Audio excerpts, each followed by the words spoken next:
चर्चा कर रहे हैं शेयर बाजार को लेकर के। पूरा देश 80वां स्वतंत्रता दिवस मना रहा है और इस बार स्वतंत्रता दिवस की एक खास थीम है। वो थीम यह है 2047 तक विकसित भारत, युवा एक महाशक्ति के तौर पर देखा जाए। कैसे देखा जाए, लेकिन युवाओं की अपनी एक पसंद है, नापसंद होती है। खासतौर से बहुत ज़्यादा टेक से भी होते हैं। युवाओं को देखें तो सबके हाथ में मोबाइल है, टैब है, इंटरनेट है, ऐसी चीज़ें हैं। और दूसरी तरफ सरकार भी लगातार यहाँ पे जोर दे रही है कि सेमीकंडक्टर यहाँ बनाया जाए, बाकी टेक इंडस्ट्री यहाँ पे ज़्यादा से ज़्यादा है। तो क्या एक निवेशक के तौर पर क्या हमें इस सेगमेंट पर खास फोकस करना चाहिए क्या? अगर करना चाहिए तो वो सेगमेंट कौन सा हो सकता है? सुनील सुवर्णन साहब। युवा की सेगमेंट माने आप सेक्टर वाइज पूछ रहे हैं क्या युवा के अंदर एज गैप वाइज पूछ रहे हैं? नहीं, सेक्टर वाइज जो उनकी पसंद है, जिन सामान को ज़्यादा लाइक करते हैं, जिसको ज़्यादा यूज़ करते हैं, उससे जुड़े हुए स्टॉक की बात कर रहा हूँ। तो मैं समझता हूँ कि मैं देख रहा हूँ युवाओं में कि एनवायरमेंटल सेंसिटिविटी अब बहुत बढ़ गई है। आप ईवी के सेल्स के नंबर देखिए, टू व्हीलर हो, कार हो और एयर कंडीशनर में भी आप देखिए 5 स्टार की एयर कंडीशनर जो एनवायरमेंटली बेटर होती है, उसमें डिमांड दिखी है। तो युवा बहुत सोशली सेंसिटिव है, अर्थ वाइज क्या हो रहा है उसपे सेंसिटिव है, तो उस तरह के सेक्टर हुँ। में ज़रूर उनका दिलचस्पी ज़्यादा होगा। यही मेरा मानना है। मेरे हुँ, हुँ। हालाँकि मुझे लगा था कि आप कहें कि सेमीकंडक्टर, मोबाइल इंडस्ट्री, ये सब इंडस्ट्री ये युवाओं को ज़्यादा पसंद आएगा, लेकिन आपने बड़ा इंटरेस्टिंग सी बात कही और बिल्कुल सही कहा आपने। मैं शायद अगर गलत ना हूँ तो मोहन भागवत जी का जैन जी के साथ कन्वर्सेशन सुन रहा था। तो वो लोग इन सब एनवायरनमेंट को लेके बड़ा ये थे, कंसर्न थे कि क्या सरकार कर रही है, क्या सोच रही है, क्या करना चाहिए? सुदीप सर?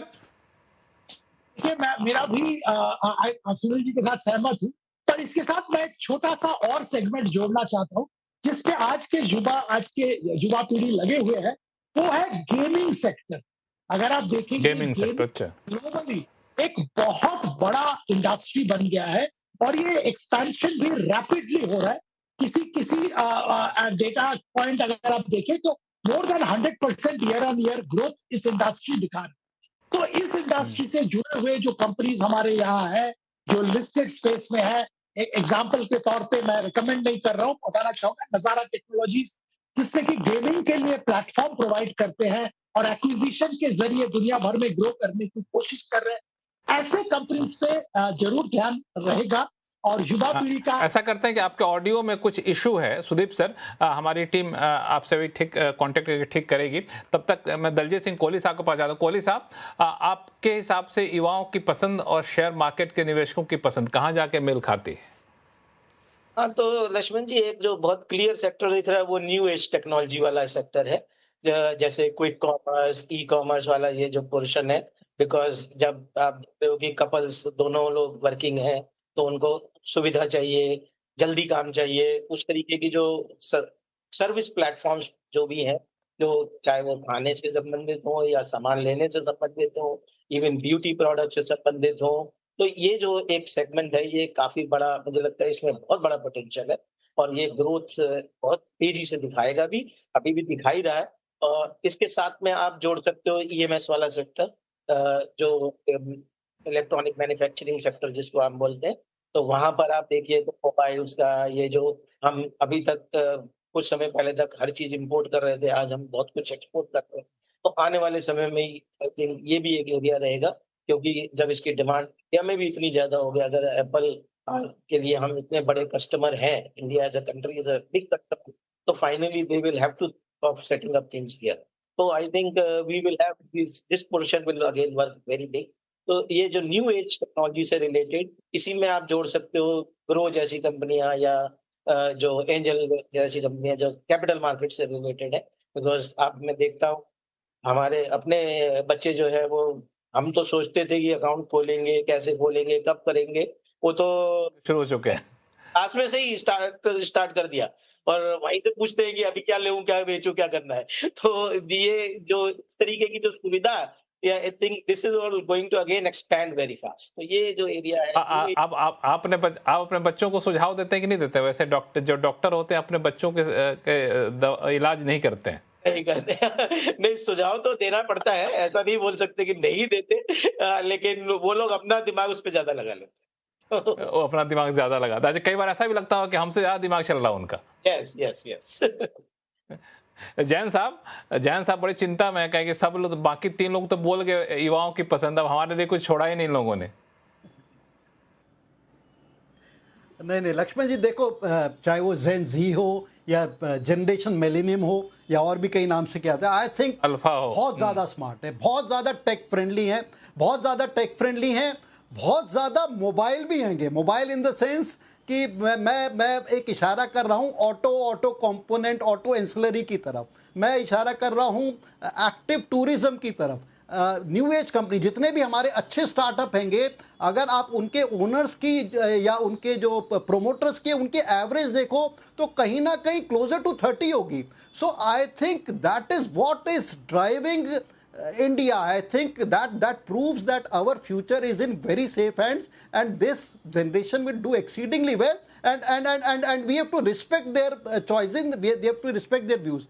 तो इन सब का समीकरण ये है, आई थिंक अच्छी electronic companies they will continue to do well, अच्छी new age companies they will continue to do well, but उसके अंदर वैल्यूएशंस के इश्यूज आते रहते हैं। अच्छी automobile companies, two wheeler automobile companies, they would continue to do well. एक और sector of shoot, I think health care की अगर बात करें, जो एक यंगर जनरेशन है काफ़ी हेल्थ कॉन्शियस हो गई है, and that is the reason I think the kind of spending we are seeing on preventive health care, I think वो भी हमारे को एक यंगर जनरेशन की तरफ से मिल रही है।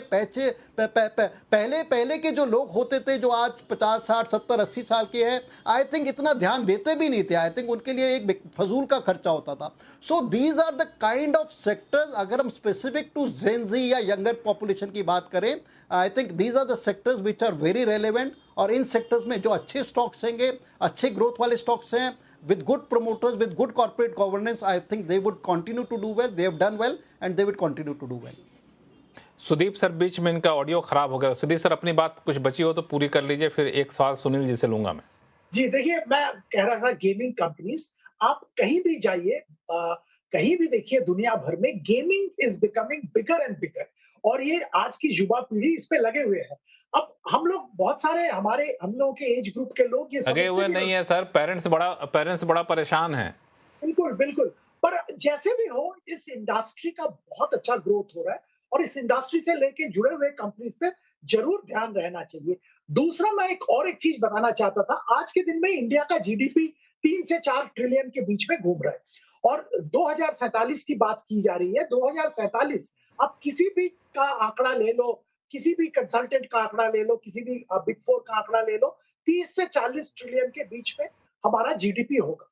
तो अगला 20 साल में 10 गुना जीडीपी का ग्रोथ होगा, और इतना बड़ा वेल्थ इंपैक्ट जो आएगा इंडिया में, उसका एक बहुत बड़ा असर फाइनेंस इंडस्ट्री में आएगा, फाइनेंशियल सर्विसेज। और ये फाइनेंशियलाइजेशन ऑफ सेविंग, जो कि हम लोग जब इस एज में थे, तब हमारा ज्यादातर पैसा बैंकों में पड़ा रहता था, फिर म्यूचुअल फंड इंडस्ट्री आया, म्यूचुअल फंड में गया, तभी दलजी जी कह रहे थे वही चीज। आज के दिन में देखिए कहां से कहां पहुंच रहा है, और मैं सिर्फ ये कह रहा हूं कि ये इंपैक्ट अगला 20 साल में 10 गुना ज्यादा हो जाएगा। तो आप सोचिए, सारे इस इंडस्ट्री से जुड़े हुए कंपनीज का क्या स्थिति होगा, कहां तक पहुंचेंगे वो। तो ये 2 ट्रेंड मैं पॉइंट आउट करना चाहता हूं। बहुत इंटरेस्टिंग सा पॉइंट आपने कहा। गेमिंग वाला तो वाकई काफ़ी घर घर की कहानी है, और फाइनेंशियल इंडस्ट्री जो आपने कहा वो भी अच्छी है। चूंकि समय कम, एक छोटा सा कमेंट सुनील सर का चाहूँगा, चूंकि उन्होंने जो पहला सवाल पूछा था जब मैं आया था युवाओं पर बातचीत करने, तो उन्होंने कहा था कि युवाओं की पसंद वाले स्टॉक की बात करें, फिर युवाओं की पसंद की बात कर रहे हैं। तो वो मैं तो दूसरे सवाल का जवाब ले लिया था, आपने पहला सवाल का जवाब क्या देना चाहते हैं? नहीं, मैं कह रहा हूँ कि तो जनरेशन, आप ये जेन जी, मिलेनियम, वैसे आप ब्रेक करेंगे। नो, मेरा मानना है कि द एज ऑफ 25 to 35, वो 20 साल के बाद will be age of 45 to 60। So उनका जो फ्यूचर के लिए जो सोच है, प्लानिंग है, उनकी पेशेंस बहुत कम है, और वो बहुत रूथलेस है in terms of churning, in changing there. I think वो ध्यान में रखना चाहिए। हमारी तरफ buy and hold, long term में रहेगा, मैं घर बाद में खरीद, ये नहीं है। ये उनको झट से सोल्यूशन चाहिए, राइट, इमीडिएट इंस्टेंट ग्रेटिफिकेशन चाहिए, नहीं मिलेगा तो वो बदलेंगे।